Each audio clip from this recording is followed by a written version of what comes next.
Hi, I'm Craig. That's my brother Brad. Welcome to Weekdays with Craig and Brad. Life is hard, but you can't give up. Let's have a conversation.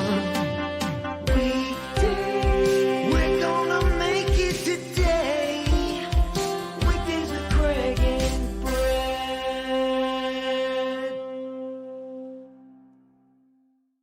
Episode 115, Brad. Yes. I don't know for how much longer, but we made it. We did make it. We're still here. Mm-hmm. 115. 115. Hey, Right. you know what? That's great. 115 on August 15th. That's kind of a cool thing. Hold on. You tell me. I'm Okay. the one that does that on this show. Sorry, Brad. Do you know today is it's 115 on August 15th? What?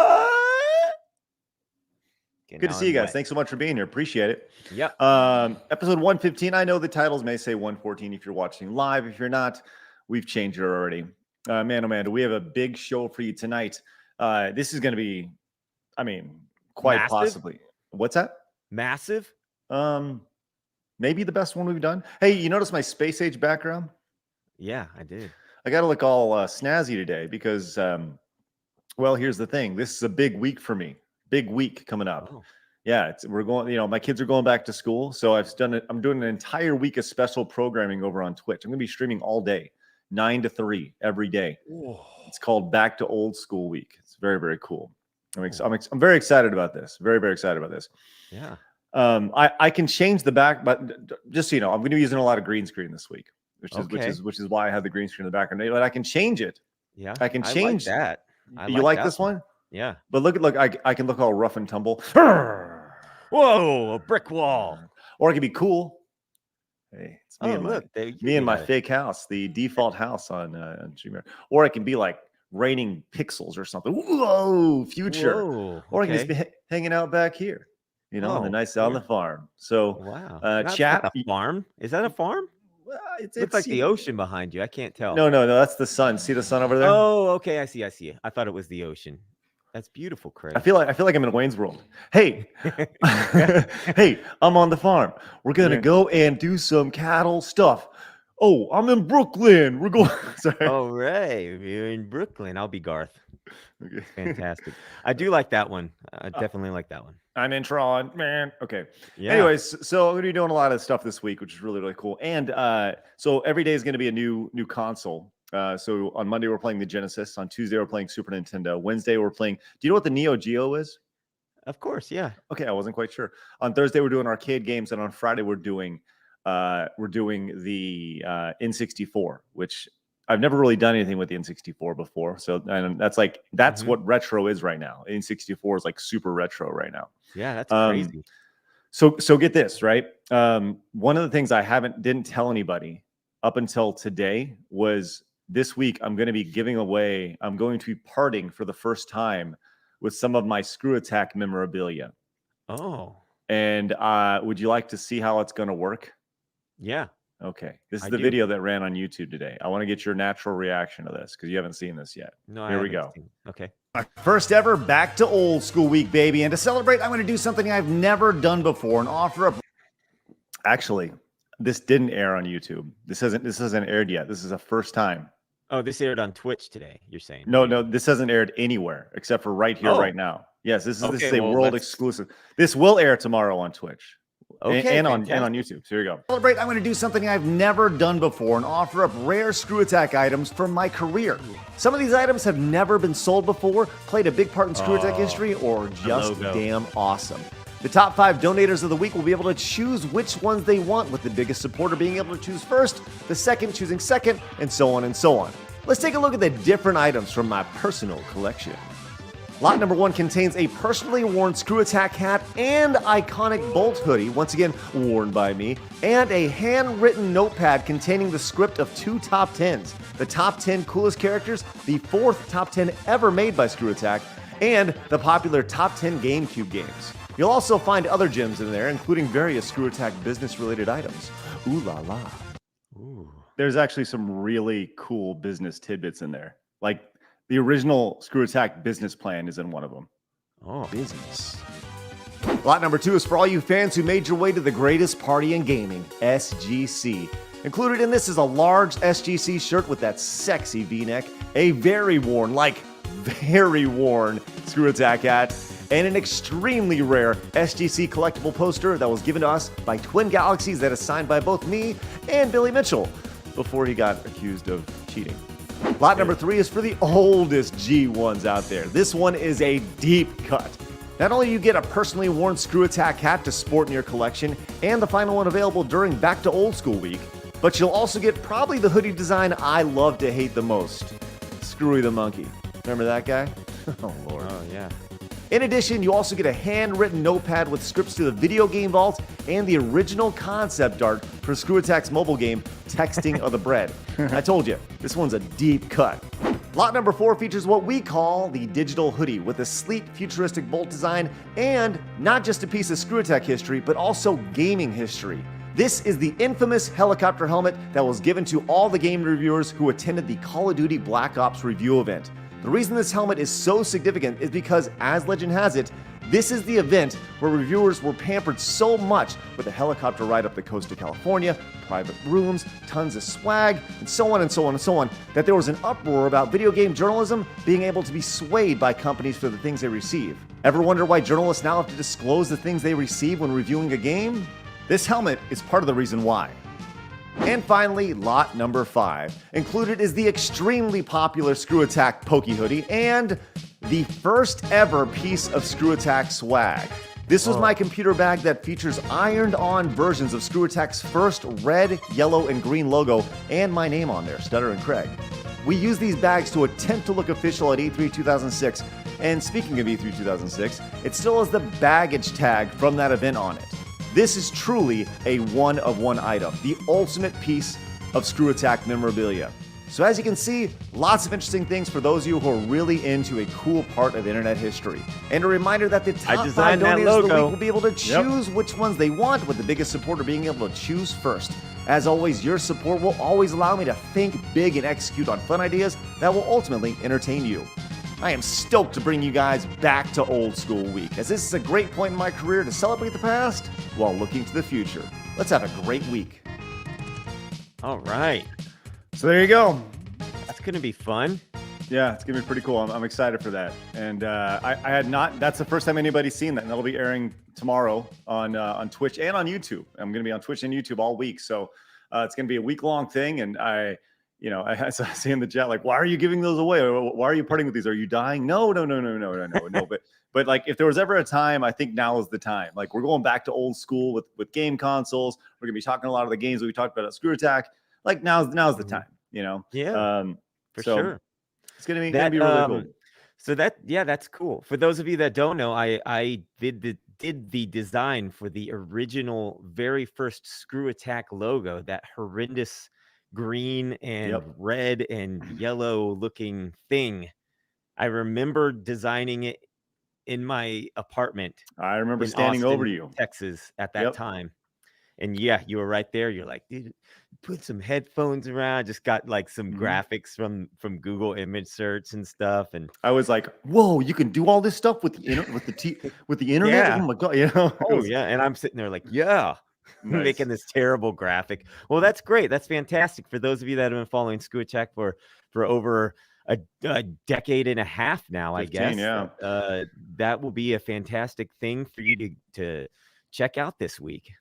Yeah, we'll see how it goes. So I'm excited to see how YouTube and Twitch react to that. I know that some people, they don't even know what Screw Attack is, and that's cool. So like I said, if there was ever a time, like, this is I feel like there's a time in my career where I'm okay with all that stuff. It could find a good home, and if anybody really wants it, they can get it. And like, ultimately, I want to raise some money to put more money into productions that I do on a day-to-day basis. So that's what I'm hoping for from the week. So I can raise some money to reinvest into productions on stream, because what I'm going to be doing this week is probably the most production value I've done since leaving Game Attack. So it'll be like a game. You got a green screen behind you. Yeah, look at that production value. Hey, and by the way, your green screen's pretty good. You got a nice little lighting setup there to get that nice. You don't have any like fuzzy Yeah. green screen stuff around you. Your arm's still there. Yeah. Just make sure. Sometime this week, I hope you put on a green shirt and just Oh, blend your body in and be a floating head and arms. there's one guy who does that. Yeah. He kind of made his name doing that. He just gets in a green screen suit every day and pay something Wubby. His name's Wubby or something like that. Okay. Yeah, he blew up on Reddit doing some stuff, and now he's like got 70,000 subscribers on Twitch. It's crazy. Pay Money Wubby, that's what it is. Yes. Okay. Yeah, and he gets Nice. paid Money Wubby. So, anyways, hey, Travis, thank you so much for resubbing Tier 1 for 15 months over on twitch.tv/stuttering Craig. So yeah, we've talked about all the stuff I got going on. What about you? Well, I skipped this at the beginning. I usually start the show with this. Episode 115, Craig. On August 15th, on this day in 1982, what was the #1 song in America? Give me your best shot. #1 song in America. I'm gonna go with Safety Dance. Nope.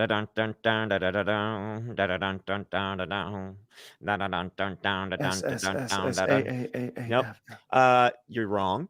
Okay. As always. Hold on. Safety Dance. What about I Come From a Land Down Under? Nope.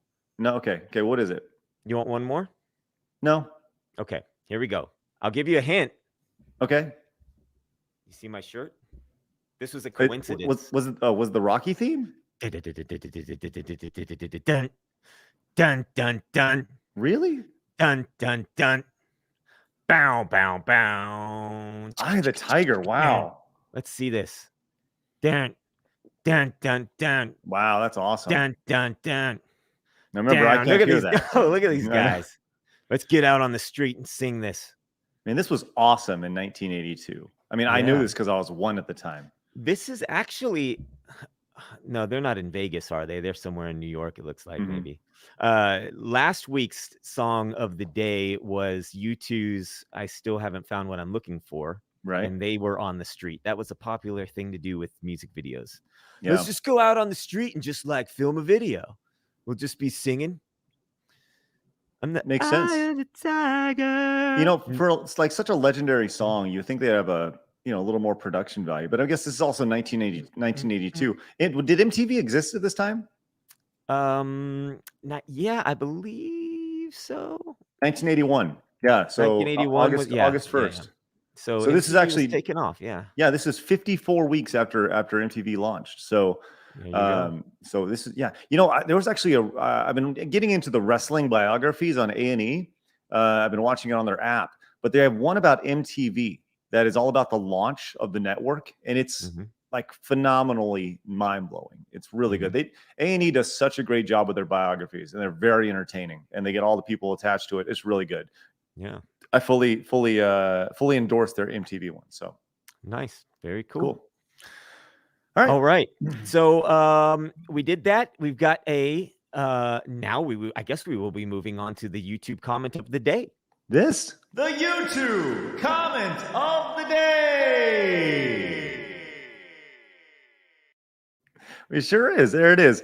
Before we do that, Travis came in with 1,000 bits. Says, I know this format is harder to get donations during, so I wanted to support. Well, thank you very much, Travis. Greatly appreciate that. We don't have a whole lot of support during these streams, but you know what? You guys being here is all that matters, which is good.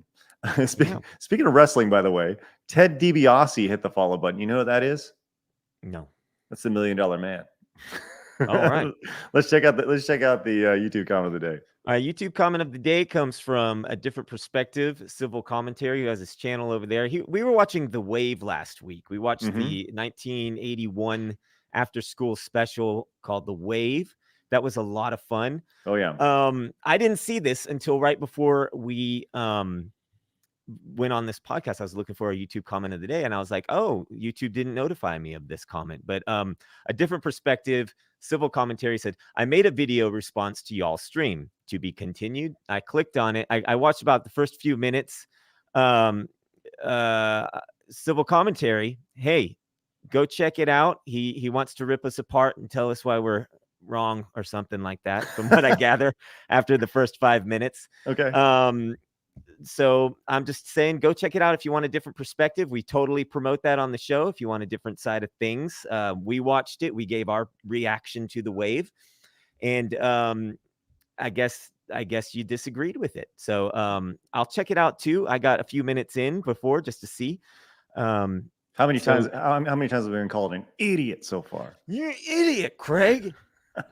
Wait, well, I'm glad he's doing that. And you know what? That's the thing. Like, people are, oh, it's we want other people's perspective. I'll absolutely be watching that as well. That's great. Awesome stuff. I'm going to award a different perspective. 43 points today. Oh, 43. That's wonderful. Yeah. For the YouTube comment of the day. Amazing. That's awesome. Well, thank you very much. Alex Howe resubbed tier 1 for 8 months, and Travis came in with 1,000 bits. Says, who's going to join me? Throw these boys some love. If it's 100 bits or 1,000, join me. Travis then followed up with another 1,000 bits. Says, join me. That's amazing, Travis. I'll tell you what, dude. Hold off until tomorrow. You may want to see what I got planned. Like, I really appreciate that, but just hold off till tomorrow, because you're gonna enjoy it. All right.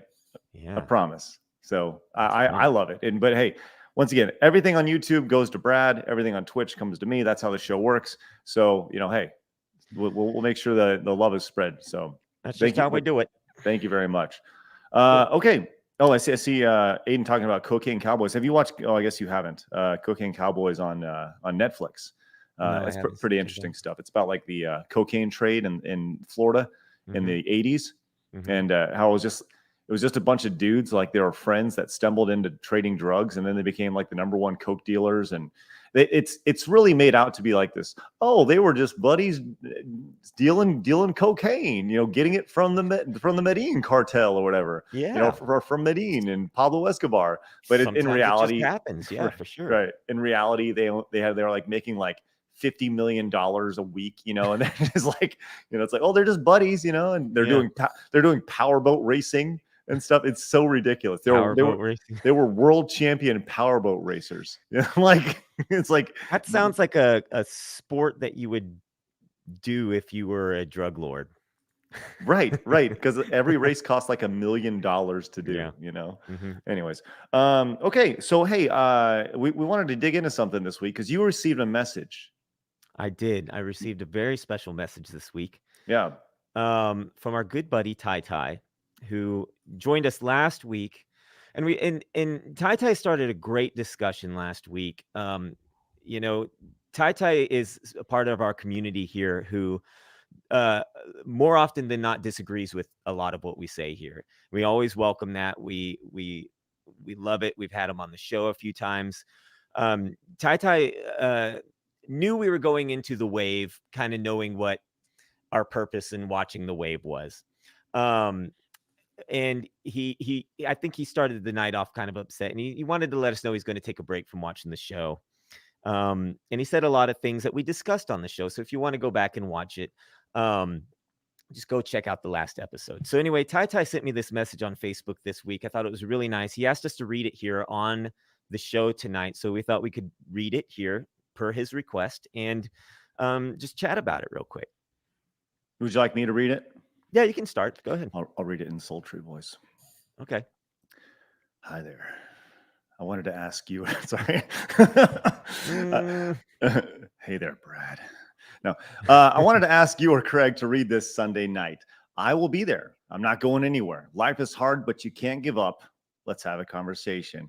I could make excuses. I was tired. I was in a bad place, etc. Which all of that is true, but I won't. I devalued who you two are. I devalued that, quote, the other side can have good intent. I used hyperbolic, angry words. Somewhere in last week's comment is how I feel, but that's not all how I wanted to say it.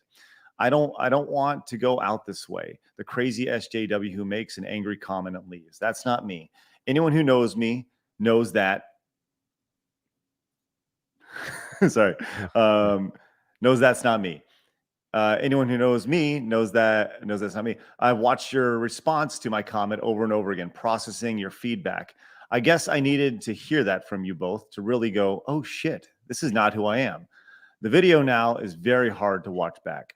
These are hard issues, and I let my emotions get the best of me. So I'm still here. I may bow out when I need to. I may take breaks here and there for mental health reasons, but I am not leaving this community.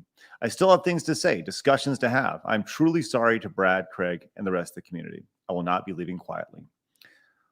Well, I think that's really awesome of you, Ty Ty. Like, and to be clear, this response is not what we were going for when we were talking about how you came at us last week, right? But I think it's amazing. That's the reason why we have the show, is to have these conversations, and sometimes these are hard, and try to avoid, try to avoid the insanity that is the super emotional social media world. It's crazy. So, Yeah. like, Ty, that's outstanding, and big ups to you, man. Yeah, I think we both read that. We really appreciate it. And I want to say you don't have anything to apologize for. No. That's the thing about it, is if you got to take a break from watching anything online, everybody needs a break right now. Everybody does. You do what you got to do, but you're always welcome here. Always, doesn't matter. We'll be here hanging out, waiting to chat, waiting to hang out. So I really appreciate that message. And, I'll say good this: vibes. Good vibes. there are a million communities online that say, "Look, we're really welcoming. We love everybody," but in reality, they love you if they agree with you. All right, that's not what's happening here. We love you regardless, right? You're our friends from literally all over the world, from all walks of life, and that's how this is going to be. That's how it's always been with me. That's how it's been for 15 years. It'll be for the next 15 years and beyond. I don't care if you're straight, gay, trans, black, white, Democrat, Republican. I don't care. I don't care. I see past that because I know that you're more than that. Things get spicy sometimes. It's cool. Friends can do that. Unfortunately, some people in the last year, 2 years, whatever, have really jumped off the deep end, and they can't do that. That's what makes this community special. Yeah, it seems like, we grew up in an era of time where, and it seems like not that long ago, when people could disagree and still be buddies. And over the last 2 years specifically, that has been dismantled by the internet, by social media. The conversation is no longer a conversation. It's, you agree with me or I'm out.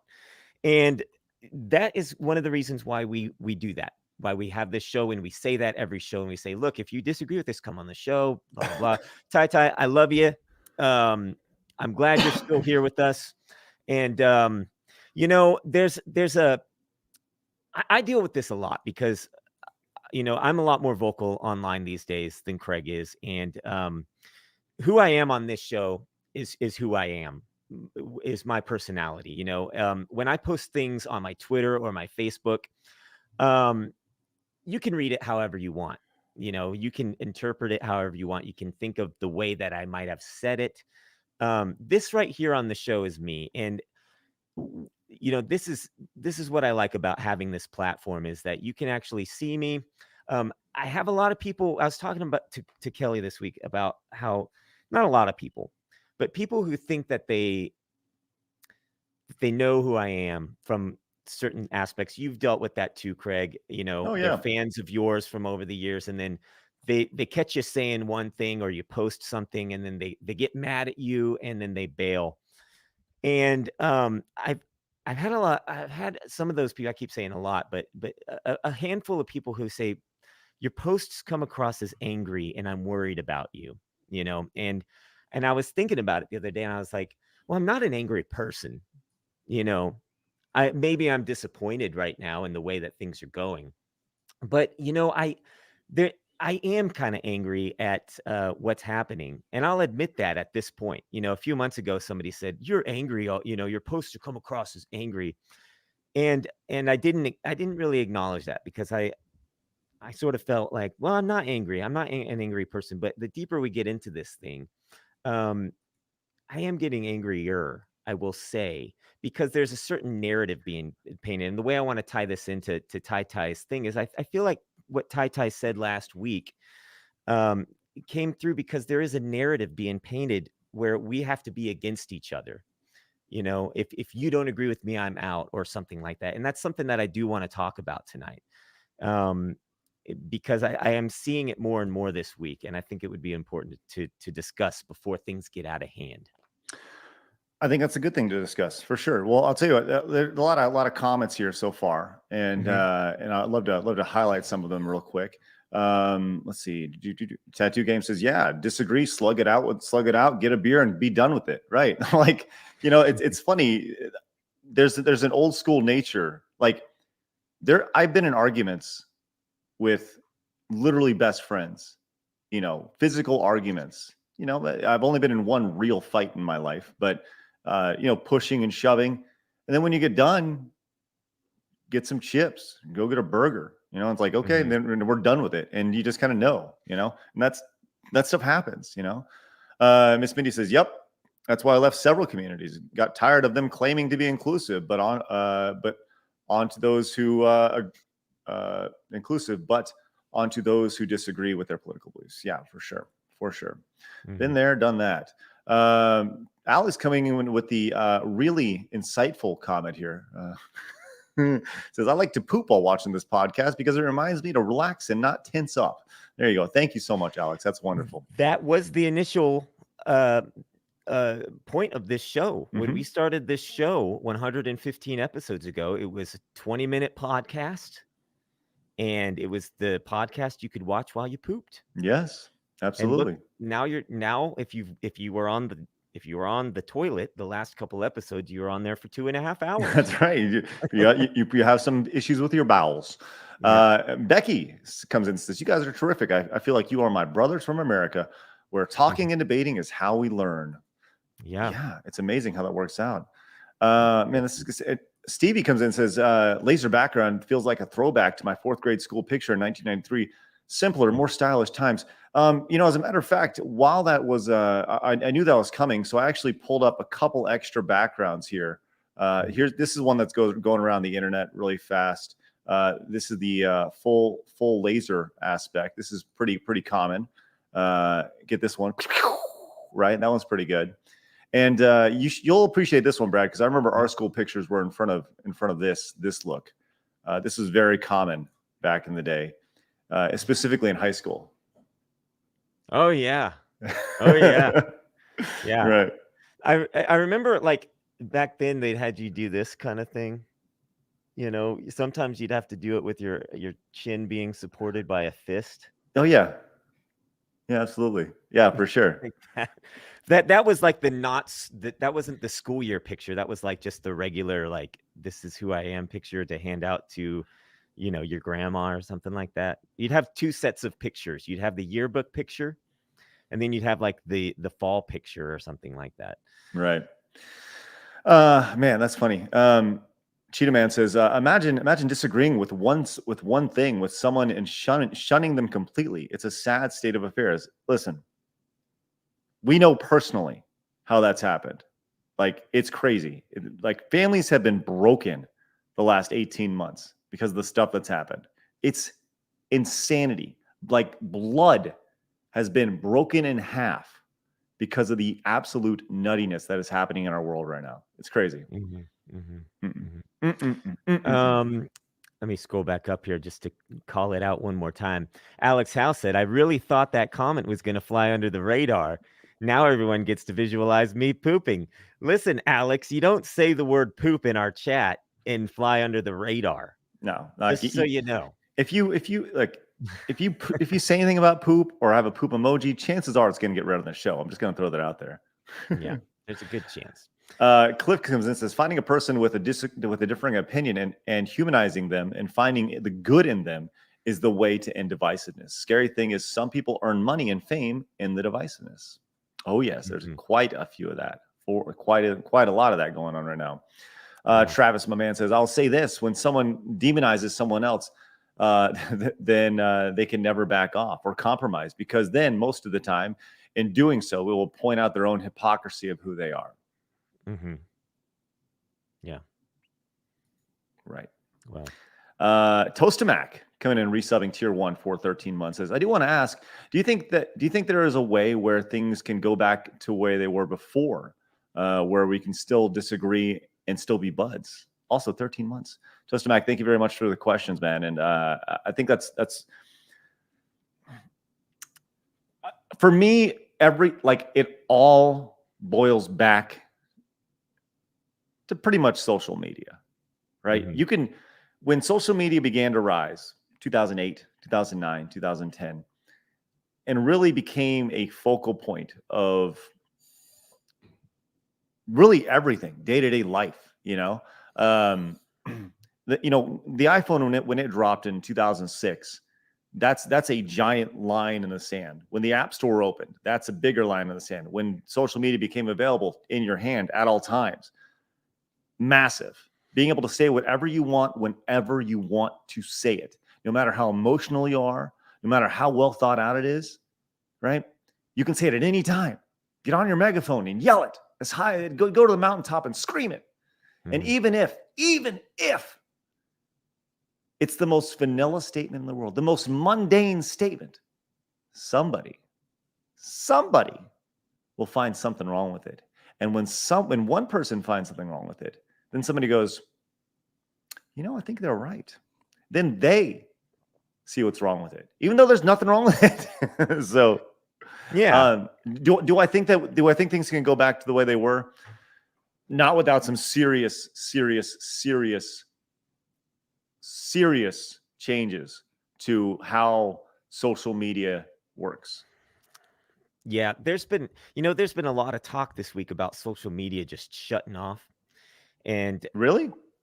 Yeah. Where's that? Where's that at? Amongst my groups of nutcases. Okay. But I've been thinking about it, and the internet at some point is going to just shut off, whether it's now or in the future. It's so? gonna, I think that it maybe might not shut off for every single person, but I think it might be a rolling blackout for a certain class of people in the world, where like everybody who has an iPhone all of a sudden can't connect to the internet, something like that. Everybody who has a phone connection, TV is going to run out. And I feel like this was my theory.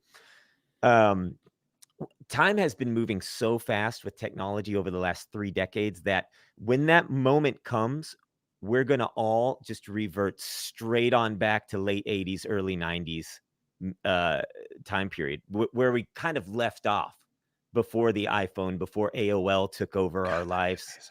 Awesome. Because we'd all go, oh, I can't call, I'll have to write a letter. I'll have to pull out the map book. Think about the things that we take total for granted today, right? Mm-hmm. Text messaging, emails, video calls, Zoom, maps on our phones, maps in our cars. Like, when was the last time you actually busted out MapQuest and had to navigate your way to a destination? Never. I mean, the last time I did that was legitimately 2003, 2002, 2003, Mm-hmm. Look, what's crazy about that is that's actually happened down in Cuba. Like, the Cuban government shut the internet off down there, and that was to avoid the spread of information from the Cuban people, right?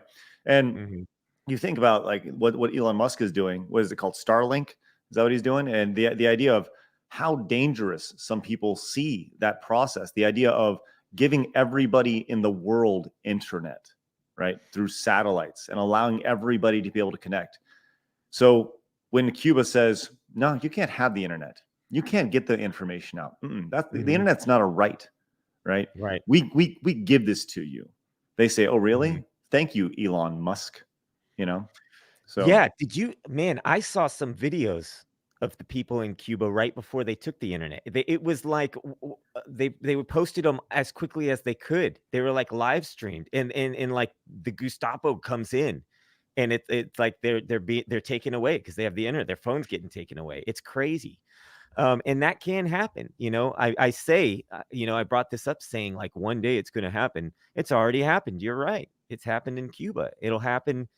It'll happen again. This is technology. How many times have you had trouble just getting on the internet? It's not like technology is that reliable. How many times has my computer messed up during the live stream? Right. So, yeah, it's crazy for sure. But I think that, yeah, if the internet shuts down one day, it will be for the better. I think that, everybody will go, holy crap, I don't know what to do. Is my mom okay? But then we'll all sort of shimmy our way back into late 80s, early 90s when nobody had any of this crap. Do you know how there would be a period, probably a 5 to 10 year, like, to be clear, that's not going to happen. The internet's not going away. It makes too much money. It's too, like streaming, YouTube. It's not going to happen. The internet's just not going to stop. But in the event that that happens, the world would flip its lid, right? Things would be insane. There would probably be I'm serious. Could you imagine the people who are so reliant on the internet? Like, we couldn't have this show. Nope. We would have to send out VHS tapes or CDs. That would be awesome. Here's your weekly CD of the show. You know, but there would be about a 5 to 10 year span where the world would just burn, and people would have to figure out how to relive life, how to relive having conversations, how to relive doing the most basic things that we take for granted right now. They're like paying with cash. Yeah. And once again, that's not going to happen. We're not going to go back to a cash society. It's all just numbers. That's all it is. No, you're it's like when you get paid really that's what it comes down to is these money is just numbers. See that money. Right. It's a piece of paper, and then it goes into an account that you never really see, and then it's funny. I watched the 1974 Benji last night with my kids, and which was filmed in McKinney, Texas. Did you know that? Really? Yeah. Very interesting tidbit at the end of the film after the credits. Interesting. We could go there and do a then and now shot for shot thing. But anyway, that's not going to happen. It's not going to happen. But there are people that have done it on YouTube. I did look it up after we watched the show. But anyway, watching a movie from 1974 is such a breath of fresh air.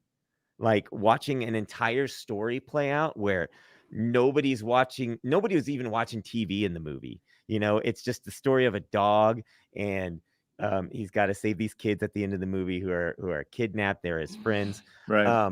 But no cell phones. Like, I love watching these movies right now where no technology is involved. It feels so like, just if you want, we talked about taking a break at the beginning of the show, how like Ty needed a break from the show, and how everybody just has so fatigued. If you want a break from COVID era life and conversation and politics and all that, go watch Benji from 1974. You can watch it now on Noted. Amazon or something. But go pick a movie from pre 1980. It'll make you feel pretty good. Man, I was watching I was watching some movies to get some sound clips for Old School Week this week, and for Back to Old School Week, and there's a scene that is in Old School that starts the movie. That this is Old School was 2006, whatever, 2008, whatever it is, and like there's so many things that just a decade ago you can't even say. Anyways, Jeff Retterfan came in and says, kind of off topic. I remember the other day in Craig's stream where someone came into the chat and uttered a remark along the lines of, get a real job instead of playing video games. That person then disappeared from the chat. You can thank the internet for this. Oh yeah. Yeah. The Sade and Ghost thing. Absolutely. Oh yeah. That was like that guy that a few weeks ago that was like, what kind of guy has toys in his bedroom, referring to mine? And then they were just gone. And it's like, okay, bye. Bye. Right. Yeah, exactly. And there's a lot of that, man. There's a lot of that, which is sad. So Where did you want to go with this? So there's narratives forming, right? We're talking about divisiveness that's happening all across the world right now. Everybody's in everybody's business. Did you get the shot? Did you not get the shot? Are you a masker? Are you anti this or anti that, right? Are you Democrat? Are you Republican? Yeah. There's all these. It is like there's all these little factions, and oftentimes those factions will, if you look at the Venn diagram, they will cross, right? Yeah. But yeah, there's all these like little. It's like little warlords. Right. It's weird. It's kind of like everybody's being programmed to find something wrong with everybody else. And there's a narrative that's been brewing up over the last couple of days that I'm just like, oh my gosh, like this is going to get really bad. And I want to get ahead of it because I just feel like we need to talk about it. So this picture showed up the other day on the internet, and it's been floating around. Potential terror threats from the U.S. Department of Homeland Security. This was on the nightly news. This was an actual segment. These are things to look for in potential terror threats. Number 1, opposition to COVID measures.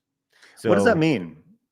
I think that means if you ask questions about any of the COVID measures, if you don't want to do exactly what your government is telling you to do, you could be a potential terror threat, right?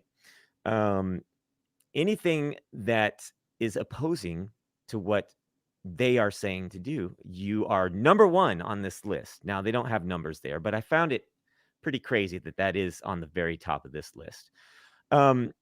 This is real. This is absolutely real. This is absolutely real. I want you to think as I'm reading this, how many Americans this describes. Literally. Well, there's 330 million people in America. So I don't know, 165 million people. Yeah. Somewhere in there, like 70% of the of the United States somewhere hits one of these 3 bullet points. Right. So, opposition to COVID measures, claims of election fraud, and a belief that Trump can be reinstated. Now, I find it funny that Trump's name has made it into the top 3 terror threats. This is from the United States government. Yeah. If you have a belief, even if you have the word belief, if you believe something, you're a terror threat. 9/11 anniversary and religious holidays. I guess if you celebrate those sort of things, maybe Christmas, Thanksgiving. Does it say, well, what does that mean? What does a religious holiday mean?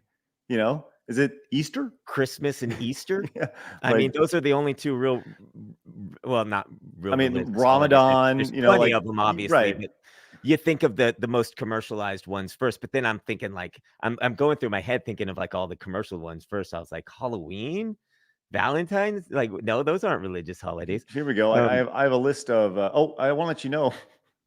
Here are all the list of holidays that take place throughout the world. Let me just pull this up really fast.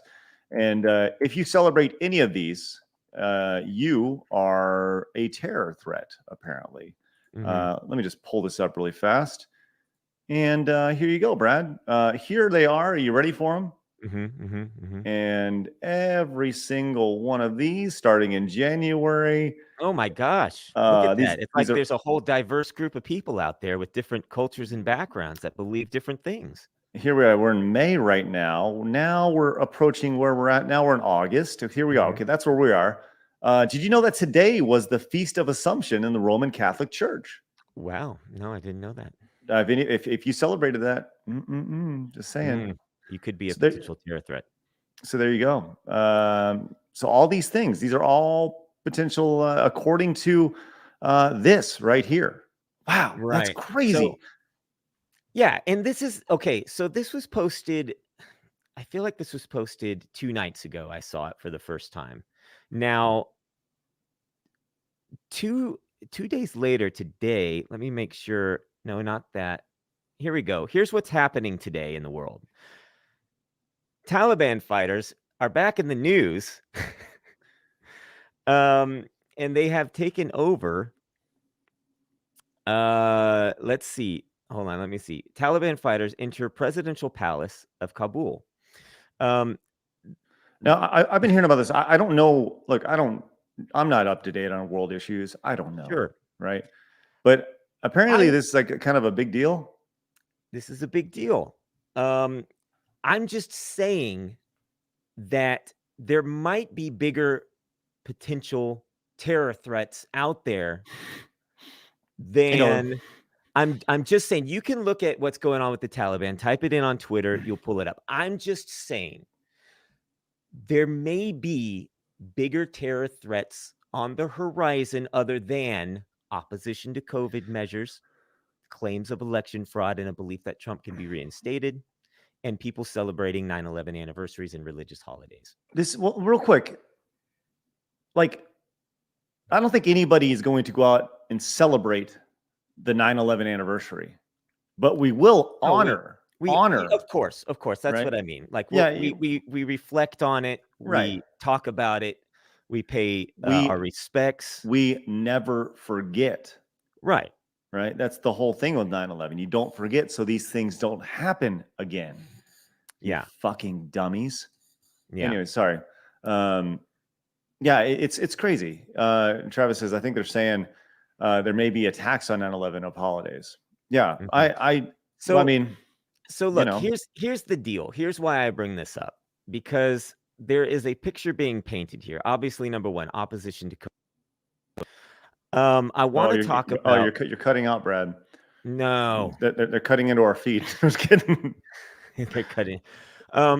So I'm starting to see a pattern in articles, and I saw this one the other night.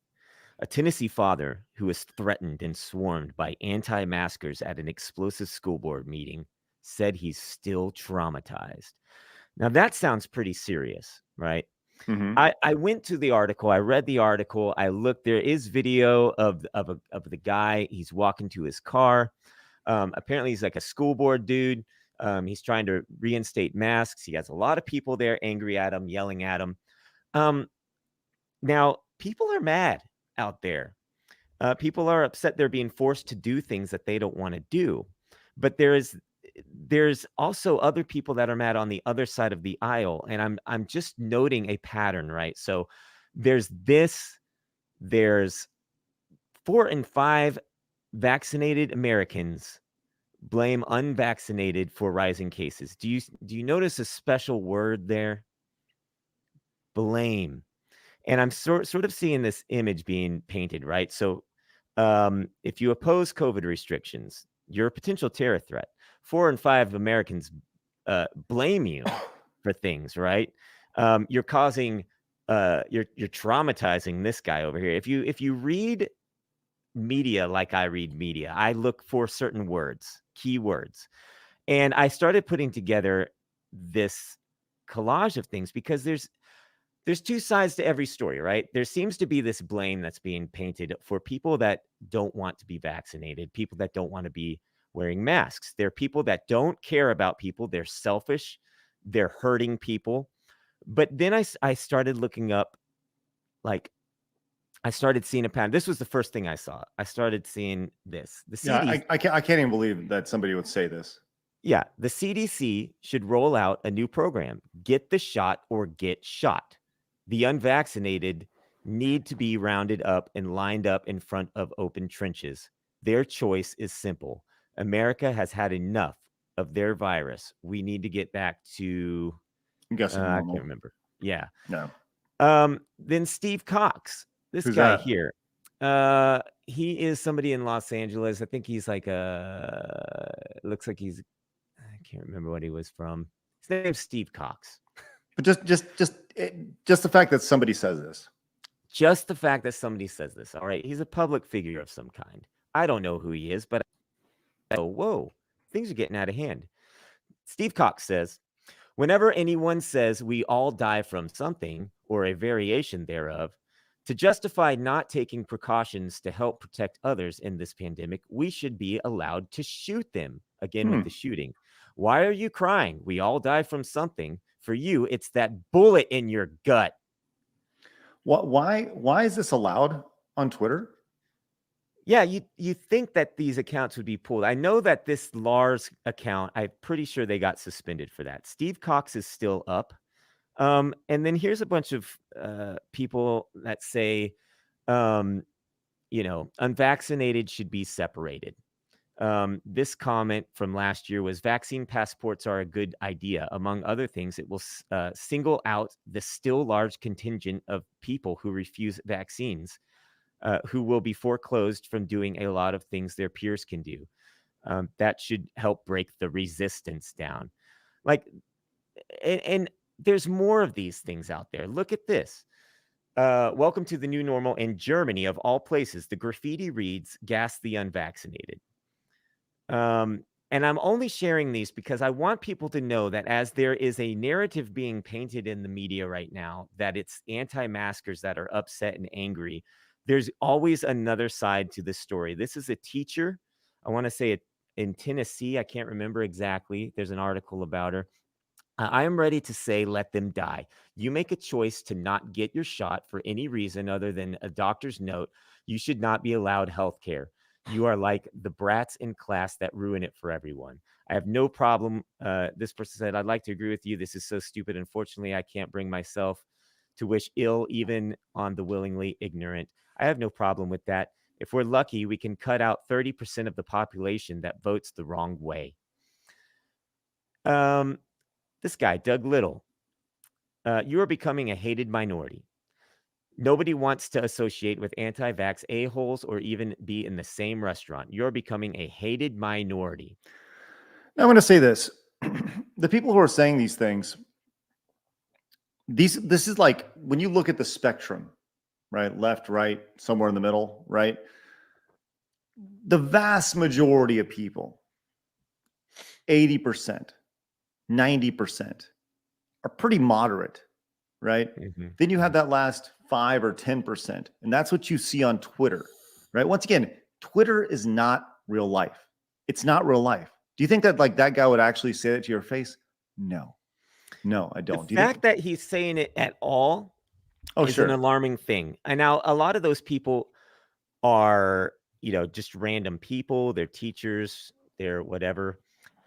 George Takei from Star. Oh, Takai? Is that what it's Takai? Takai? Yeah, I'm not a Star Trek person. Says the willfully unvaccinated who wind up in hospitals from COVID should not receive priority medical care over other very sick or injured people who are as much in urgent need of medical care. The thing like that, obviously that's a horrible statement, right? But but what's even crazier about that is the 35,000 people who liked that.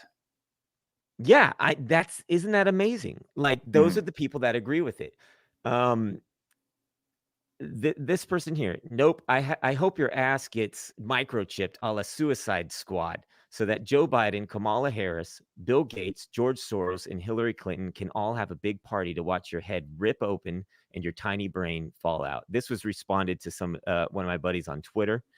And it's just crazy. So I'm only sharing this stuff not to create more divisiveness, but because I can clearly see that there is a one-sided narrative being painted right now in the media that anti-vaxxer, anti-mask people are getting very angry and something dangerous might happen soon. And I want to jump ahead of it because there's clearly other people on the other side who are just as angry and dangerous as whoever you want to point the finger at. So that's what I wanted to jump ahead of and talk about it. Well, like I said, they're definitely extremists on both sides, right? I think go back to that list of things that cause the terrorist list. If you could pull that up really fast. So this right here is interesting, right? Potential terror threats, right? You could flip this any other way. I think if you were to let's just say 2 years ago, if you were to say number 2, claims of election fraud, right? Maybe not belief Trump can be reinstated, but if you were to say claims of election fraud 2 years ago, right? Or maybe just a year ago, there were a lot of people who 4 years ago. Well, that's what I'm saying. Like there were a lot of people who spent the last president's term trying to say it was a Russian thing. I don't know. I wasn't there. I don't know anything about it, right? But apparently that was all proved to be just a big old lie, So if you were to throw these things in, this goes back to the conversation we've had a million times. If the bar was just even, the bar was just even. It's crazy. I feel like what's happening right now is a direct result of how imbalanced specifically the United States government is, right? Obviously, it's you have one party controlling all three branches of the government, and it's happened before. It'll happen again, but you see these sways, these ebbs and flows. You always go back and forth, and that's obviously that's going to happen. That's going to happen in 2022.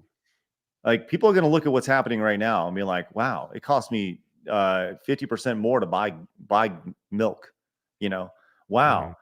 Gas has gone up $1.50. Man, that's crazy. I can't buy any wood for a fence in my backyard. And people are going to look at this, and I really do feel like it's going to swing back, and it's going to swing back hard. And I think what's happening now is you see a lot of this divisiveness being pushed, because it needs to be pushed in a very tight window before it swings back, and it just feels like I said, I'm not on Twitter. So when I see these things, it's alarming, but it does feel like there's a little bit of a powder keg here, and it feels like what they're trying to set up. Like I said, just looking at it and like seeing that for the first time, it seems like, well, listen, don't celebrate your holidays. Don't, right.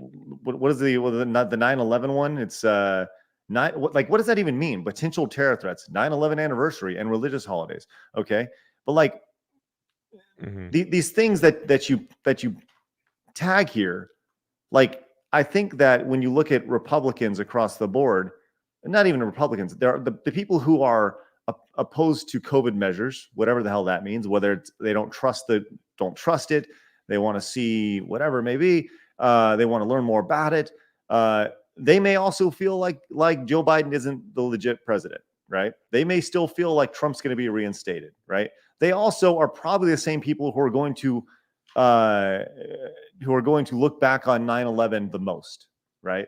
So I feel like I does feel like there's definitely some sort of powder keg that it's almost like a setup is trying to happen. Well, and it's really weird to look at it like that. Yeah, I mean, look, here's the deal. Like, I'm in the music industry. I know people on both sides of the aisle. I know very liberal people. I know very conservative people. They're all generally very good people, right? But we are just being pitted against each other. And the people right now that don't want to comply are being set up for something. And they're in a very hard situation because they, the whole January 6th thing is being held up in the face of America right now. If the people that don't want to comply want to gather in the streets and protest peacefully, there's a chance something terrible might happen. Whether it's somebody who's pushed the wrong way and does something terrible and stupid, or somebody just comes in to cause trouble, right? And the moment that happens, the media is going to go, look, see, we told you something bad was going to happen. These are the people that you need to look out for.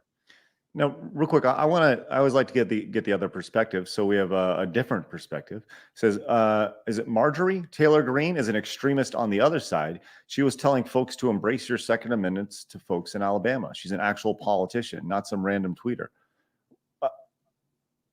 I mean, are you saying like to embrace your like what if she was to say like embrace your First Amendment or embrace your Seventh Amendment, right? Mm-hmm. Some people. That in context of what? Was she like, get your guns and go shoot somebody? Or she just like, hey, you have a right to own the gun. Embrace that. And apparently words are now violence. So if she says embrace your First Amendment, is that just as dangerous? I don't know. I'm asking, And he says, I would argue the people in power from the right are pushing divisive behavior more. When I say people on the right, I mean politicians. If like, please send in some examples that you feel are divisive. Mm-hmm. You know, I would love to see that. Like, I don't know, because I don't watch Twitter. I don't watch the news anymore. I don't care. You know, I'm really kind of enjoying looking at this from Now, afar. I will follow that up with I believe it was Don Lemon saying straight up on the news, I think you should stop seeing your friends and family who disagree with you. I think it was like something along the lines of like, I think it started back in the Trump days when he was like, look, if they like Trump, you're going to have to separate from them. There's a clip floating out there. It was either about COVID stuff or Trump stuff. I can't remember. But when you have the news telling you straight up to your face over their platform that you need to separate yourself from your friends and family, you might need to turn off that news channel. They don't know you. They don't know your friends. They don't know your family. You have no obligation to believe what they're saying just because it's on TV. Right. And I feel that way with Fauci too, by the way. Like if you disagree, if you find yourself in a position where you don't trust Fauci, you will be labeled anti-doctor, anti-science, all this other stuff. Now, I don't know that man. He doesn't know me, my family, our medical history. Like, I have no obligation to believe what that guy says. So, like, it doesn't mean that I don't like doctors. It doesn't mean that I don't trust doctors or the science. I just don't like, I don't trust that dude just because I don't know him. I don't trust anybody on TV just because they're on TV, just because they're in a high up position. There are a lot of people that are in high up positions that are just there because they knew somebody. It doesn't mean they're good for their job. Next time you go buy a car, walk onto the car lot, and the first car salesman that comes up to you, buy a car from him. I mean, he sells cars for a living. He doesn't need to know just buy whatever one he tells you to get. He sells cars for a living. Clearly, he's a professional. He's an expert. Just do what he says. Otherwise, you're anti-car. Well, you know, it's Anti-car salesman. I'm sorry. I'll say this: when athletes get injured, there's often a second or third opinion attached to it, especially if they don't hear what they want to hear. You know, and right now there's no second or third like official opinion. You know, here, and the second and third opinions are being silenced for Right. not. You know, that's the thing about it. So Yeah. Every doctor with an opposing view to Fauci's is ousted as a quack. You're not allowed to talk about them. There was a doctor that spoke up this week in Mount Vernon at a school board meeting, and this video went viral. I posted it on the 5 Times August Facebook page, and it was muted in 9 hours. I downloaded it because it had been taken down from YouTube within 2 days. Richard Gary Tom says Fauci knows medical science. He doesn't need to know your family. Has he actually worked with any COVID patients at all? I don't know. Has he experimented with anything outside of the vaccine? Because there are a lot of doctors that have taken care of COVID patients with other alternatives, and you're not allowed to hear from them. I think it's interesting. Richard Gary Thompson says that argument for not trusting doctors makes zero sense at all. I don't think you're saying not trust doctors. I'm not saying I don't trust doctors. I'm saying that just because I don't trust one doctor, like I don't need to be labeled a anti-doctor, anti-science person just because I don't trust the one doctor on TV. Who else are you listening to, by the way? You know what I mean? Like, there's Dr. Fauci and the CDC director, and who else are you listening to? What other doctors? You know what I mean? I get it. He's the director of the CDC. I get he's the director of the CDC, but how long has he been the director of the CDC? And why has nobody else been the director of the CDC? Why, like you get a job and you stay there. It doesn't mean I'm getting distracted. I'm looking for a meme right now. Somebody sent me. Sorry. Right. Well, no, I'm just saying, just because you have the job doesn't mean, it doesn't mean that you deserve the title. It doesn't mean you're a professional. And there are a lot of different perspectives. And if the entire world is going to listen to a doctor, like that doctor cannot blanket statement over every single person that's out there. Right. Vargas says he's the director of the CDC. Tom comes back and says, and that's why he's the position he's in. You don't trust him because of false propaganda. Dude is legendary in his field. Want to point out real fast. Yeah, and he followed up with like Fauci's giving you the best advice based off the best data available in the entire country. And he does, as Selena says, he flip-flops. You don't know me,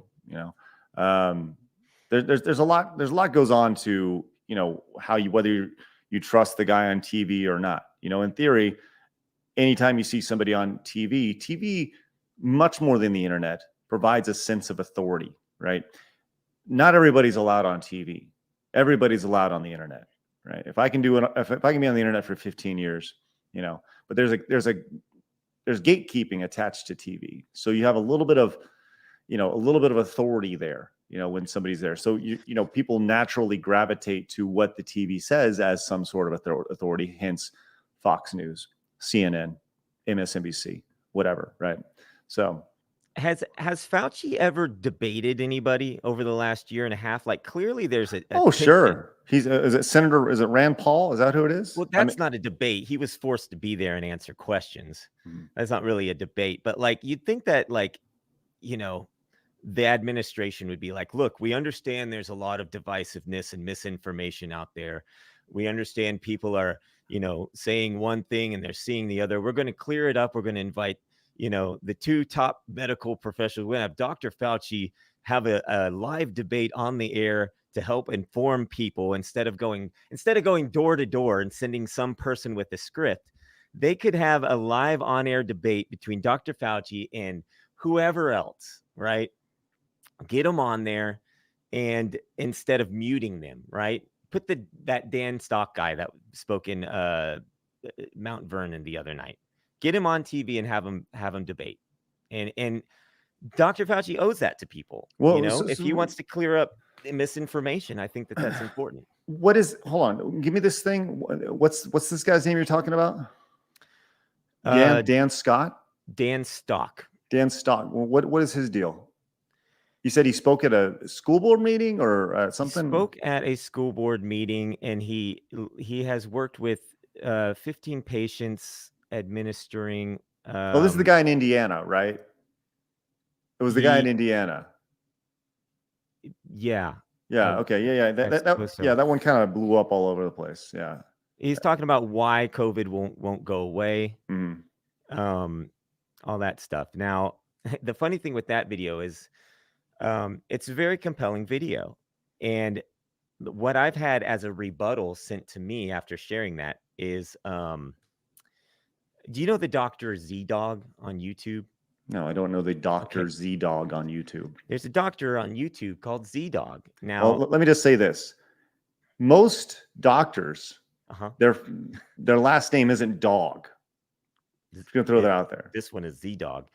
Okay. He made a rebuttal video to the Mount Vernon video, and I have not yet completely watched it.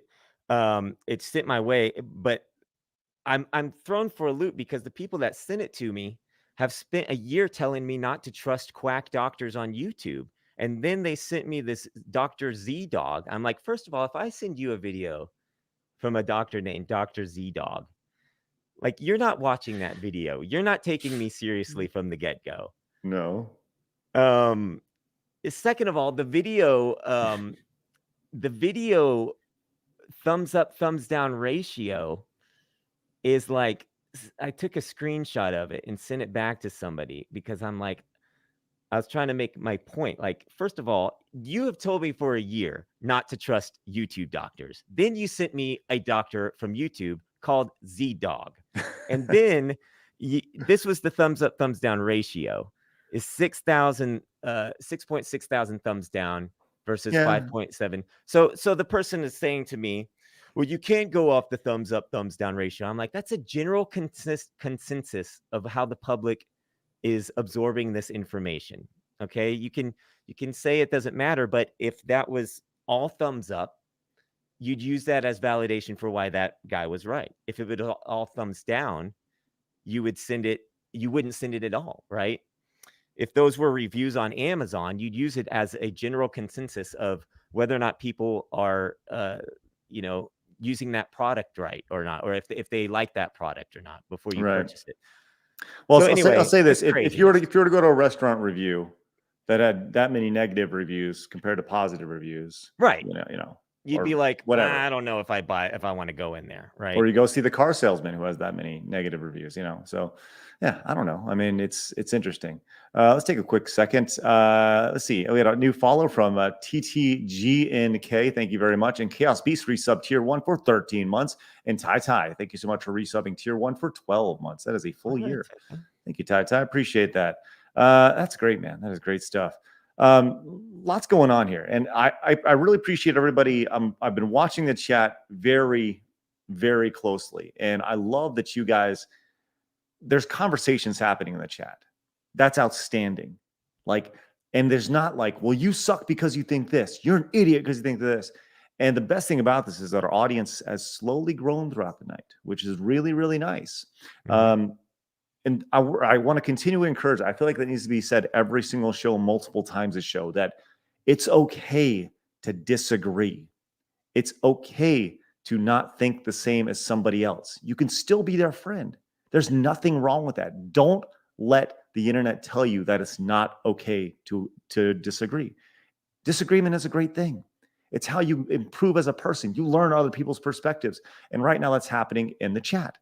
And I think that's really mature and outstanding of you guys. Congratulations.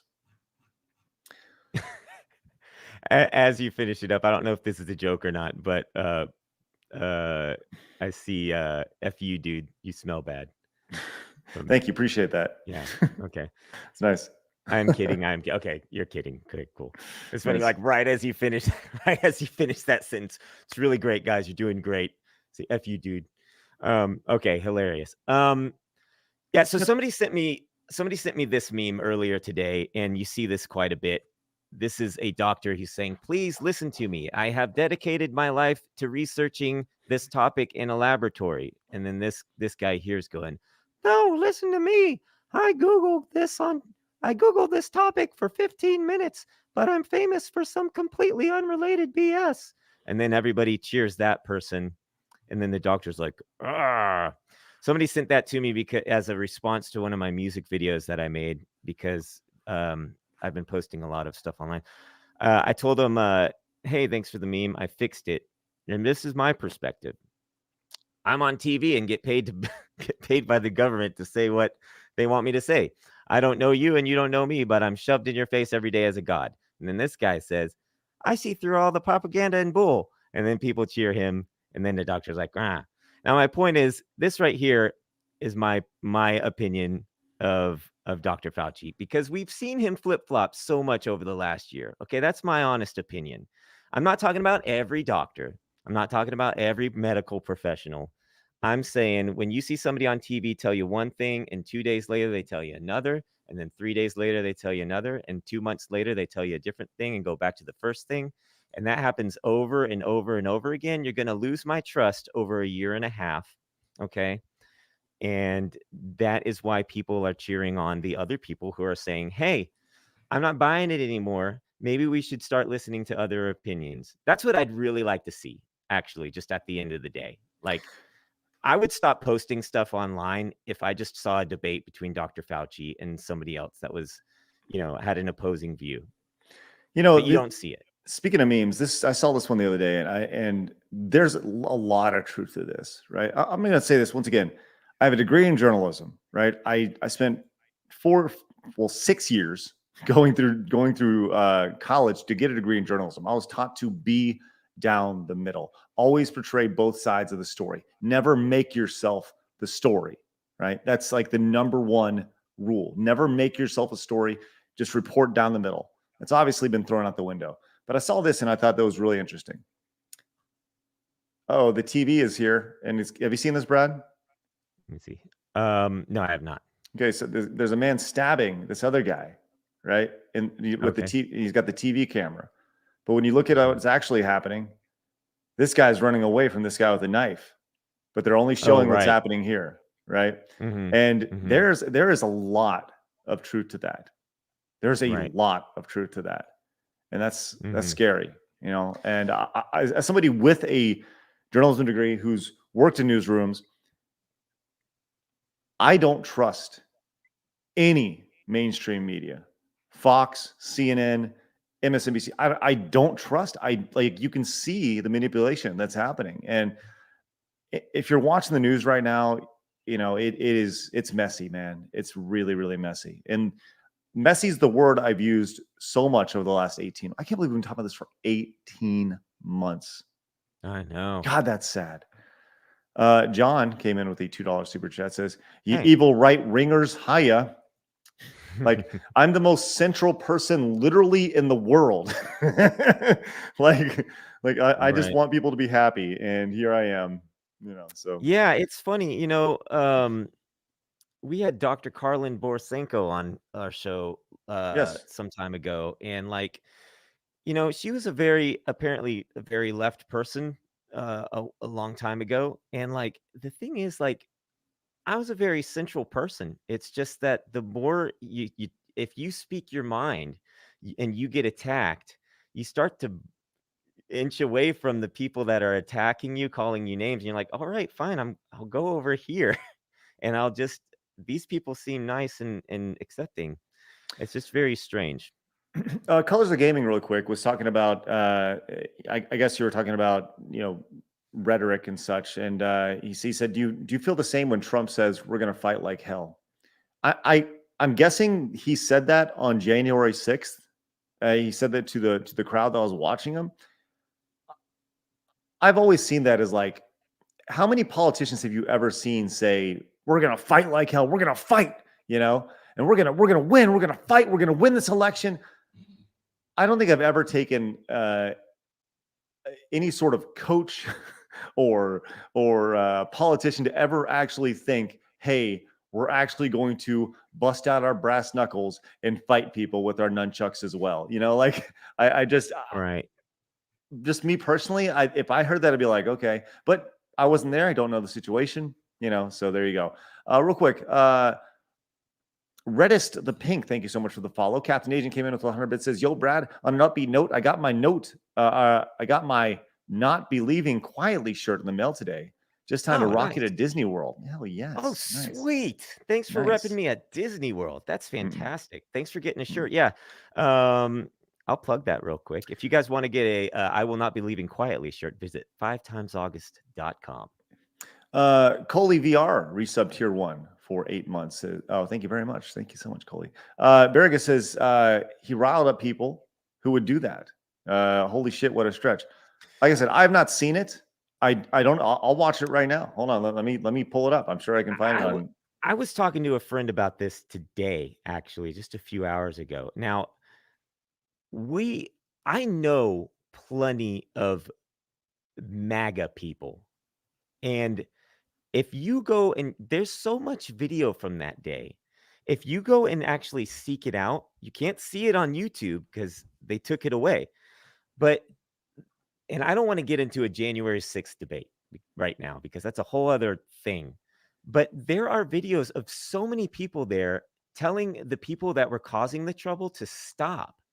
And the MAGA people that I know are not violent people. If they were violent people, don't you think we would have, like, it wouldn't have stopped. It wouldn't have stopped at January 6th. There would have been way more.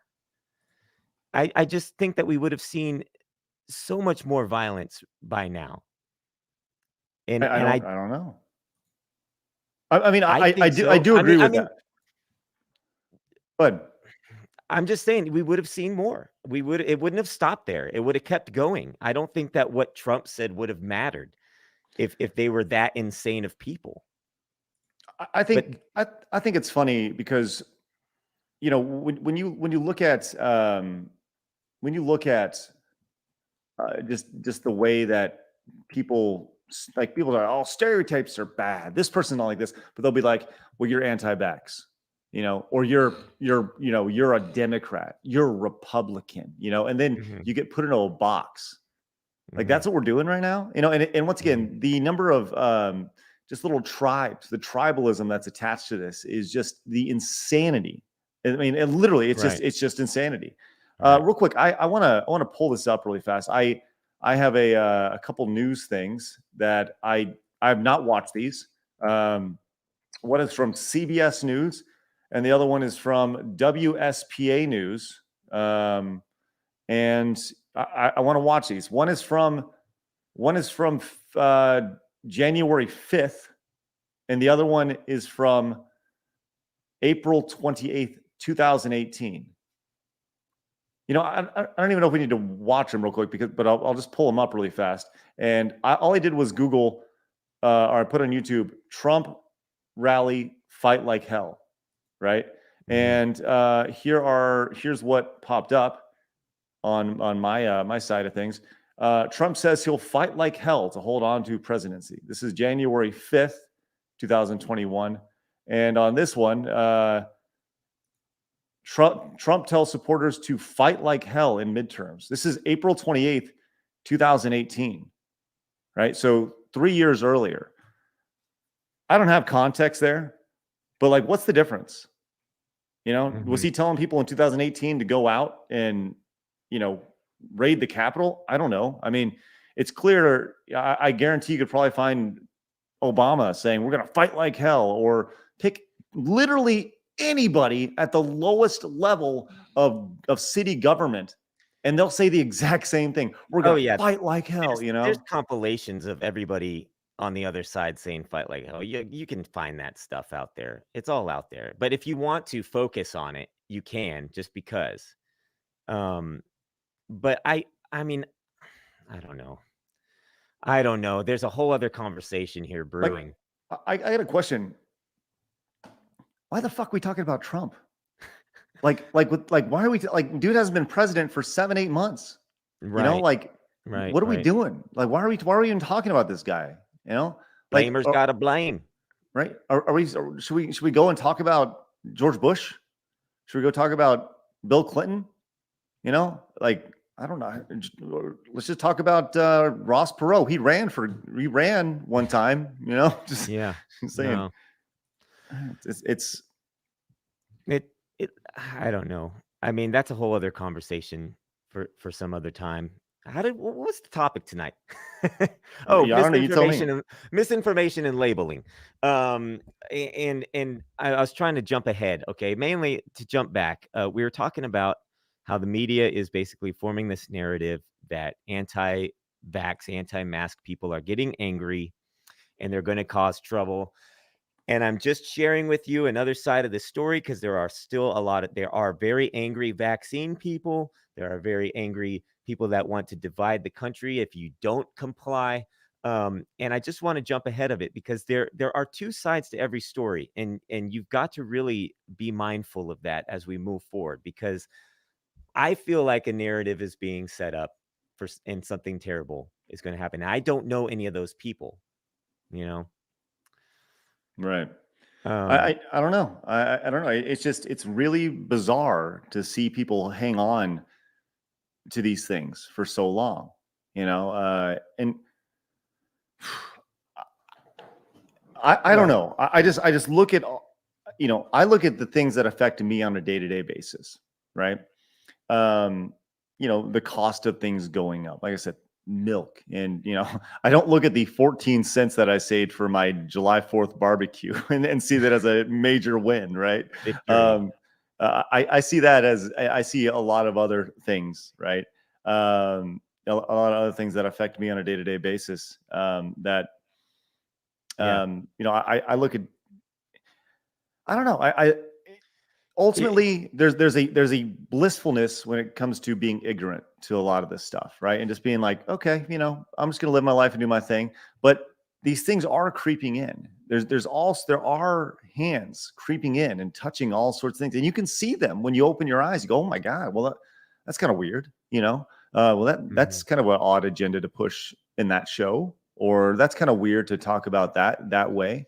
Um, it's crazy. I think I saw. Did you tweet out something about the Brady Bunch? There was a Brady Bunch thing, how they handled the cold or measles or something. Oh yeah, it was the measles. They Right. if you can find this, maybe I'll have to post it later. I did download it to post at some point, but there's an episode of the Brady Bunch where they're all like, "Well, if you have to get sick, you can't beat the measles," and they're all like, "Ew, we don't want to get vaccinated," and they're all completely fine with the measles in Mhm. 1977 or whenever it was on, and or 1960s or whenever it was.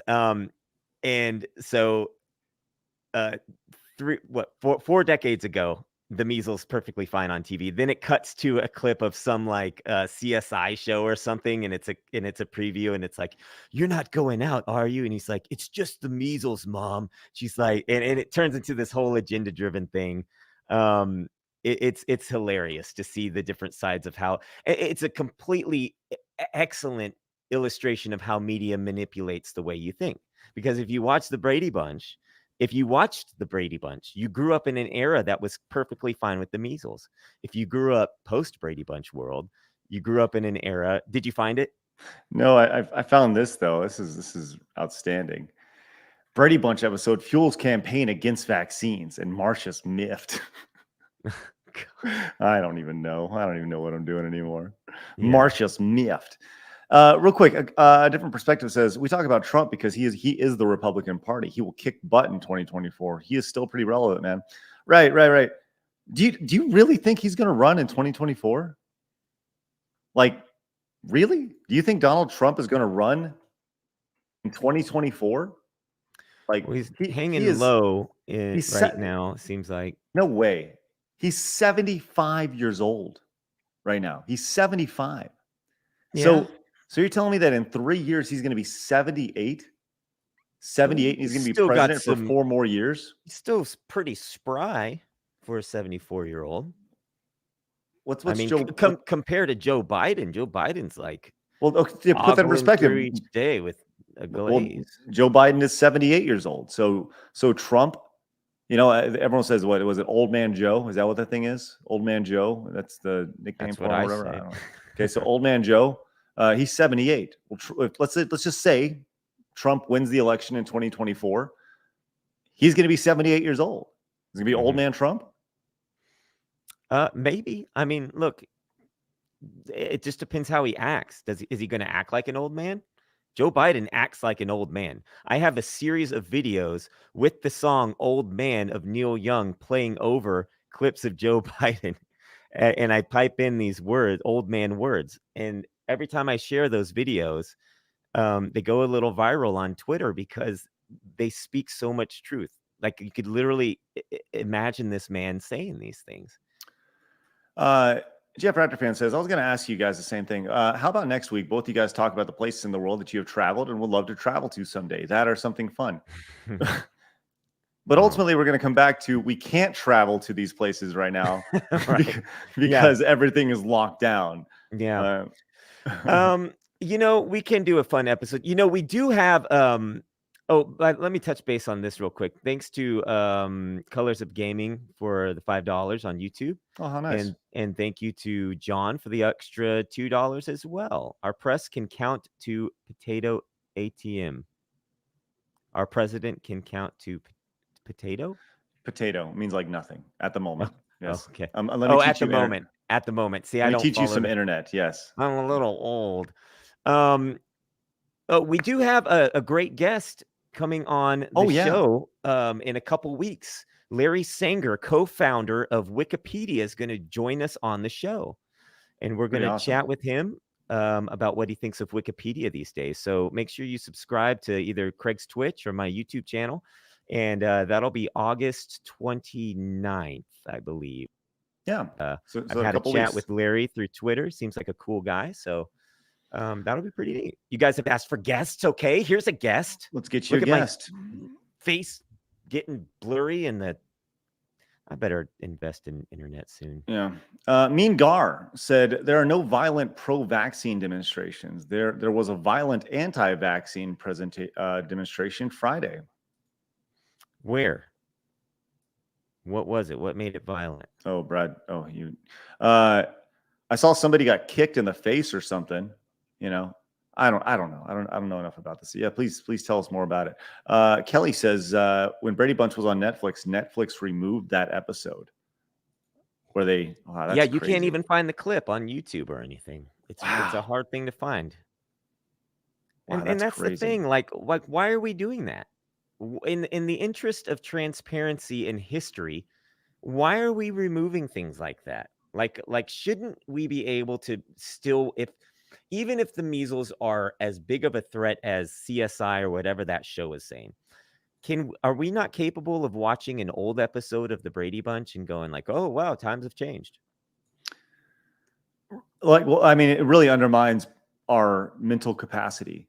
You know, your ability to make decisions. Sorry, you can't watch this and find any entertainment about it. You know, like, can you imagine the idea of having a chicken pox party now? Right. You know, the Right. idea like, hey, well, my kids got chicken pox. Let's get them all together. They all get chicken pox. Just get it over with. You know, like, can you Yeah. imagine what uproar that would cause if you were to say, you know, to put that out there? What, Mhm.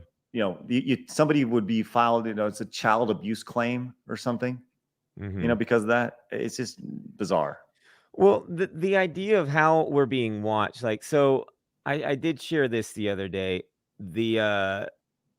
So this was the missing context of the Mount Vernon video, Hmm. and it was flagged within 9 hours, right? Hmm. On Facebook.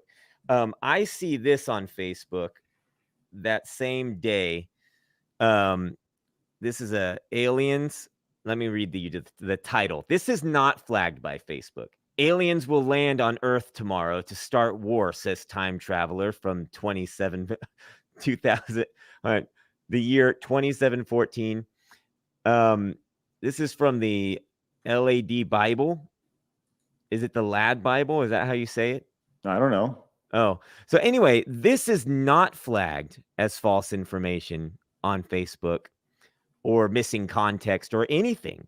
They'll give you that much credit, but if you have a doctor speaking on Facebook with a different perspective on COVID, they will make sure it's a lot harder to watch. Now, the aliens, did they land? Jordy Buttmunch, nice handle. Aliens did land. You guys didn't see the news? No, I didn't see it. Is it flagged? I got to look up that article on Facebook and see if they've flagged it as false Tell me information more. or Yeah. anything. Yeah, absolutely. Um, but I just put that in the context of the same thing as the Brady Bunch. Like our media absorption is being policed so much. It's obnoxious. So real quick, going back to that comment about how there was a violent anti-vax protest. Travis provided me with this link, and we'll kind of check this out. So, man stabbed, reporter attacked at U.S. anti-vaccination protest. A rally against vaccine mandates near Los Angeles City Hall led to a fight between anti-vaxxers and counter-protesters. A man was stabbed and a reporter attacked at a protest against COVID vaccines in LA after a fight broke out between anti-vaxxers and counter-protesters. Several hundred people, some holding American flags and signs calling for, quote, medical freedom, arrived at City Hall approximately 2 p.m. for the rally. LA Times reported. A handful of counter-protesters also gathered nearby. The Times said about half an hour later, a brawl broke out between the two groups, though it was not immediately clear what prompted the confrontations. The LA Department said on Twitter, the Twitter account, it was aware of one male that was stabbed and is being treated by LAFD, referring to the Los Angeles Fire Department. The man was taken to a nearby hospital where he's in serious condition. No arrest has been made, but the investigation is ongoing. Counter protesters could be spraying mace. Could be seen spraying mace while members of the anti-vaccine rally screamed death threats. I got to be honest. Like, I guess words are violence now, but I'll take the death threats over the Over the mace. mace? All You right. know? If you're spraying mace at me, I'm going to be pretty pissed off. KCPC reporter Frank Stoles was seen walking out of the park near City Hall being screamed at by anti-mask protesters. One man was seen kicking him. According to the Times, Stoltz told the police officer he was assaulted when trying to conduct an interview. He later wrote on Twitter, "Something happened to me today that never happened in 30 years of reporting in LA. I was shoved, kicked, and my eyeglasses were ripped off my face by a group of guys at a protest outside City Hall during an anti-vax recall Gavin Newsom pro-Trump rally. While there was no rule that requires proof people get the vaccination in California, something okay. Got it. Okay. Question. Something that wasn't left that is not made noticeable here. So there's two factions here. There's an anti-vaccination faction, right? And then there's another faction attached. Who's the other faction? Right? Mm-hmm. Which person was stabbed?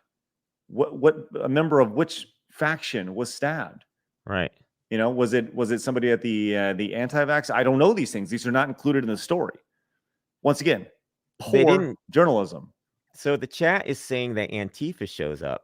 Now, that article did not mention Antifa. It didn't sound like they mentioned the name at all. Let me just do a quick search of Antifa. I got anti, that's for anti-vaxxers. And Antifa, there's not Antifa at all in this article. Okay. So they did not say who the counter protesters were. They just called them counter protesters. Just a random group of people. People just showed up, right? Yeah. Okay. See, that's pathetic journalism. Like pathetic. Yeah. And so they did not say who did the stabbing. They did not clarify that, did they? Unless I missed something. See, this is interesting. Travis says, I gave you that article because it was facts and no bias. That is all. But there is bias because they didn't report everything in it. Like you can show bias without actually saying anything. And I think that's the crazy thing about it is you saw that as something that doesn't have bias in it. There's a ton of bias in that by excluding information. Like you can't do that as a journalist. You can't. You can't. Mm-hmm. Yeah, I mean, Alex, I have questions, but go ahead. Right. Real quick, Alex came in with 245 bits asking what would it take to get a I will not be leaving shirt in 5XL. I'll have to check that out on the Teespring website. I'm at the mercy of whatever sizes they go to, but I will look into that. I will try to see if I can get that size for you. For sure. Call sign Theta, hit the follow button, and Val resubbed tier 2 for 13 months. Thank you so much. Says, I know people all across the board, left, right, center, anti-vax, pro-vax. These people are my friends and family. That's amazing, Val. I love these people, and all of them are doing what they believe will help us get back to normal, right? Mm-hmm. Now, Travis, really quick, says, you're assuming they know. If they don't know, you don't publish the article. If you don't know, you don't put it out there. That's the reality of it. If you don't know, you can't say it. Your job is to relay information. And like, I understand why you provided that article on the service. Yeah, it seems like that's very down the middle, but it's not. You can see things that are excluded. And like, I don't know, it's right there in literally in black and white. Yeah, I mean, you got to read that article and go, well, what was the purpose of that article? Do we know who the dangerous person was? Do we know who the other counter protesters were? Do we know how the confrontation actually even started outside of the mace and the yelling? There's a lot of missing information there. And I think that, you go through that article, and to me, it goes, okay, what that does is paint a picture for you that says, hey, these anti-vaxxers, because that's a word that's floating around that you need to see every single day, were involved in a dangerous situation. And that's the point. That's the point of the article right there, to paint a picture in your brain over and over again of anti-vax, bad, dangerous, anti-vaxxers, dangerous. You're going to see it over and over again. Start looking at the articles. You'll see it. Mean Gar says, by that logic, no crime can be reported in the news until the motive is known. That's not necessarily. You can report on the high level stuff, but I think hold on, let me just. There's a link to the Twitter. I want to see if the Twitter that the LAPD sent out about it, real quick, has anything on it. Let's see. Let me see really fast. Let me see what's going on here. This is from August 14th. Sorry, I'm gonna do some off-screen looking really fast while you guys. Okay. It's almost like let's see, Smartlight says it's almost like the article is saying that having protests about anti-vaccination will cause issues like this stabbing. Right. Like it's implying, hey, now where were the articles over, I don't know, last summer when there were a lot of riots and people were getting hurt and shot? I mean, before January 6th, did you know that Washington D.C. was up in flames at one point? Not because of the MAGA crowd. It was a different crowd. But do we just ignore that? Do we not talking about that? This is the bias you do need to look for. You're looking for reasons to accept it as true without reading into it.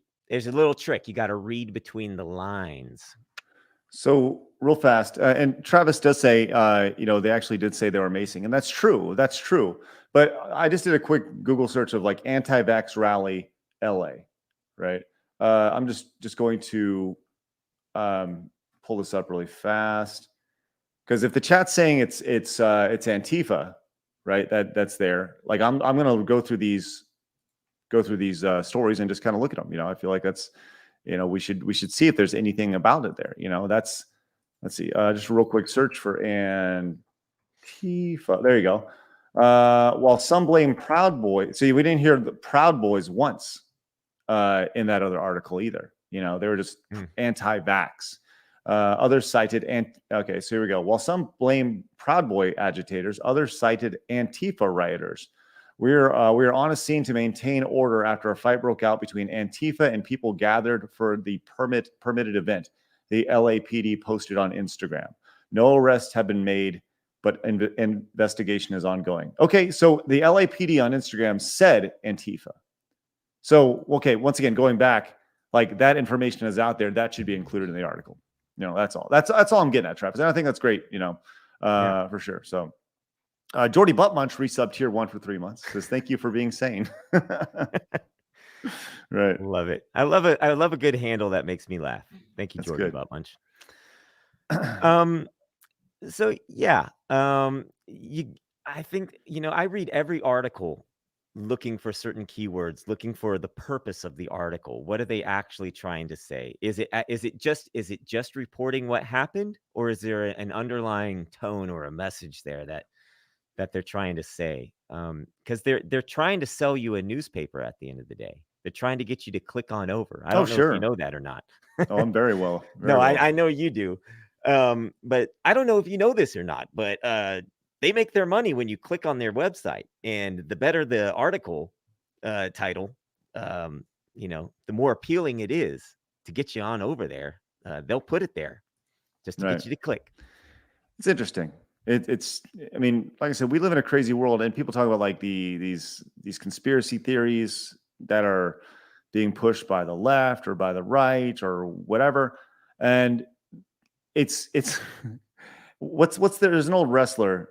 Hold on, let me see if I can find this quote really quick. You keep talking. You read some of the chat. Okay, let's see what's going on here. Colors of Gaming says, no one knows what's going on anymore. There are too many different narratives, and none of them are really true. Yeah, who said that earlier? There was a comment earlier. There are actually 3 truths. I can't remember who said this, but I was going to point it out earlier. There are actually 3 truths. There's 2 sides, and then there's the truth. Or there's 3 sides to every story.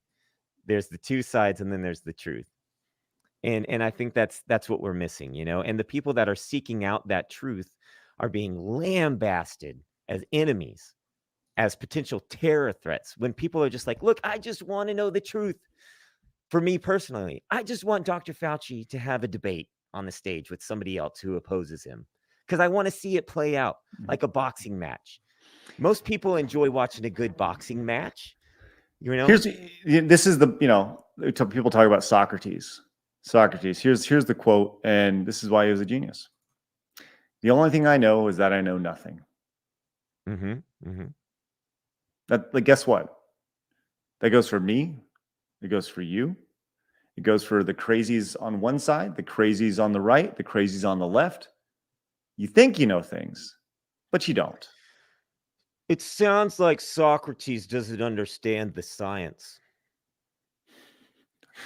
He's an anti-vaxxer. Oh, To man. say nothing is to what's the phrase? If you don't say anything at all, you're complicit. So if you don't know anything at all, you're complicit. Real quick, Ramses is in Australia. It says in Australia there was a massive protest against lockdowns, yet the media called them anti-vaxxers and right-wingers. Mm-hmm. Right? It's like, how do you know that? Maybe some people just don't want to be locked in their house. Right. Did you see that they had a lockdown at 5 p.m.? Yeah. And What? what's happening in Australia is terrible. They've imposed. I mean, I don't know if you're from Australia or not, but Yes, Ramses is from Australia.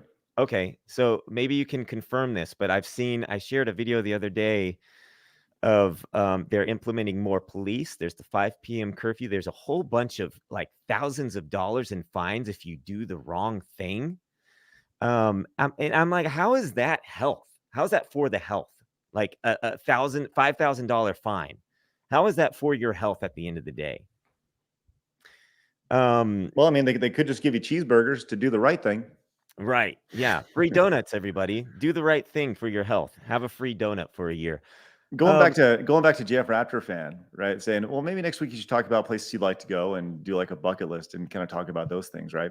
And that'd be really fun. And I feel very lucky to have been to Australia before all this insanity.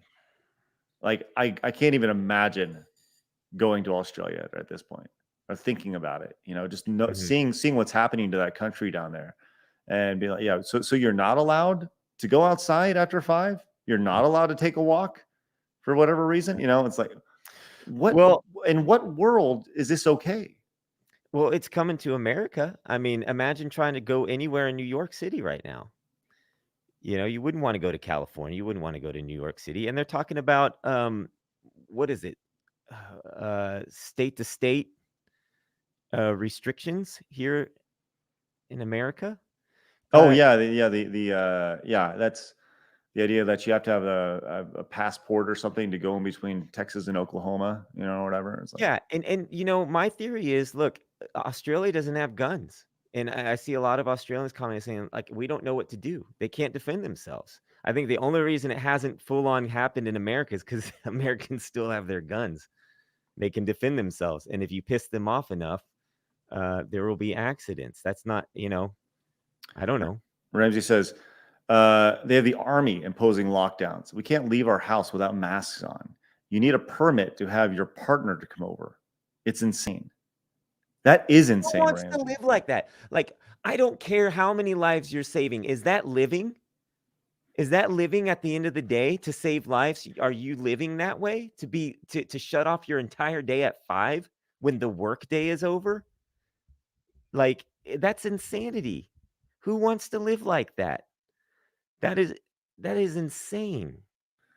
It's, what's crazy about this is, I'm going to pull this up really fast. And the Australian population is 25.36 million. So 25 million people, a little bit less than the state of Texas. Mm-hmm. How many cases of COVID? Once again, cases are just cases. Cases not deaths. of COVID in Texas? No. How many cases of COVID in Australia? Oh, I don't know. In Australia. Just give me a guess. Just for fun. This is the last thing we'll do tonight. 14,000. 14,000 cases in Australia to warrant a lockdown and a 5 p.m. curfew. As Ramsey says, having a note to be able to go over to your girlfriend's house or your boyfriend's house or whatever. 15,000, Brad. Is that your guess? Sure. 440. Oh my gosh. My guess was based on Texas's cases numbers. Let's see how many deaths there have been. A rolling day average of 3. Mm-hmm. That's 3. incredible. Our Texas's 7-day average just a few days ago when I checked was 3. Ringman 77 says you act like it's for all time. Now I want to remind you, Ringman 77, this all started with a mask. This all started with 15 days to slow the spread.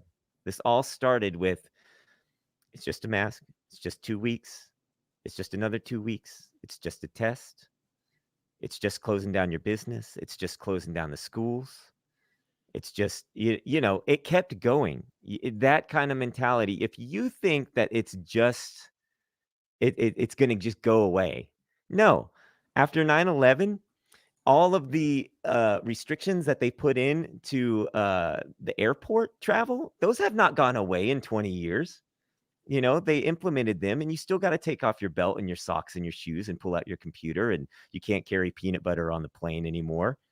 And, you know, it is what it is. The control's there. They're going to keep it. It's not, I have a hard time thinking that at some point it all just goes away if you just comply. I have a hard time believing that. Rip Chip says, "Be careful, Craig. You might get banned from Twitch for misinformation." I'm literally showing you data from the CDC. That's it. You know, if I'm going to get banned for showing data from the Center of Disease Controls based off of their tallies, you need to ban CDC. You know, so it's man, I don't even know. Well, all right. We went hour and 50 tonight. A different perspective nails it. COVID itself isn't the killer. It's just more deadly with underlying conditions. Right. If you have those comorbidities, it's been established. People talk about trust the science, trust the data. The data is there. You know, if you're old, you got comorbidities, hey, take care of yourself. Trust, you know, take care of the vulnerable. How many times have I said it? Take care of the vulnerable.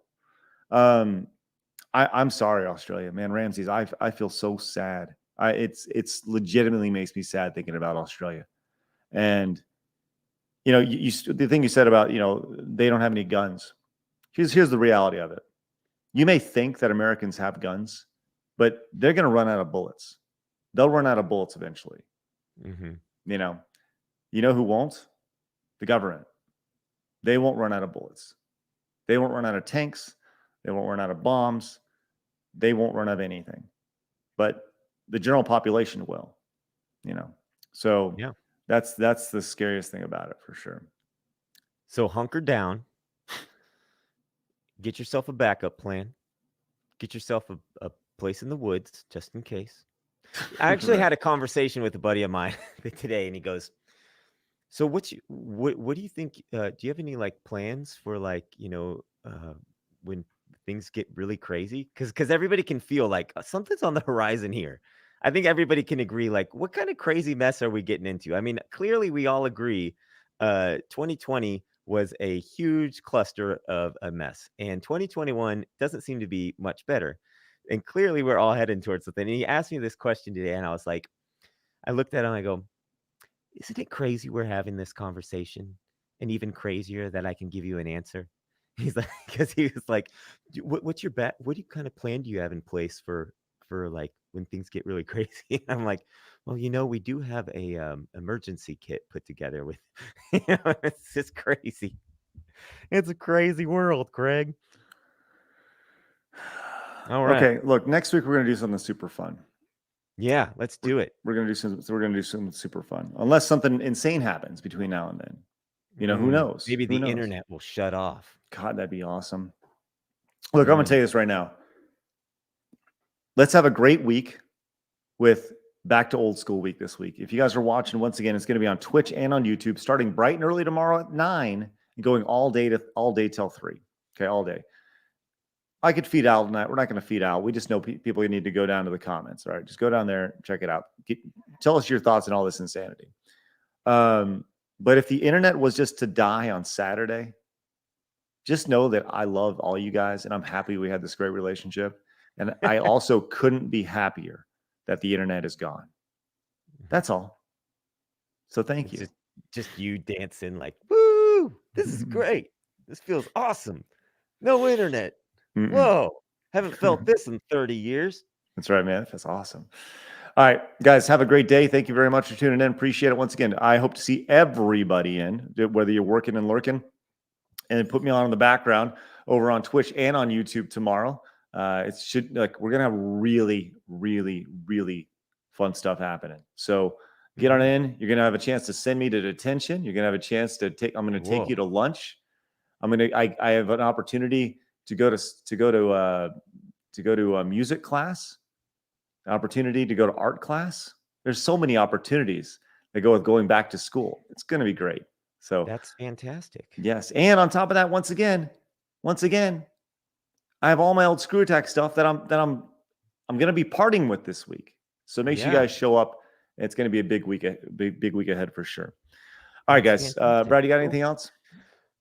You just did remind me. I just finished my next single. It's going to be out soon. So keep your ears perked up. It'll be out probably sometime within the next week to 2 weeks.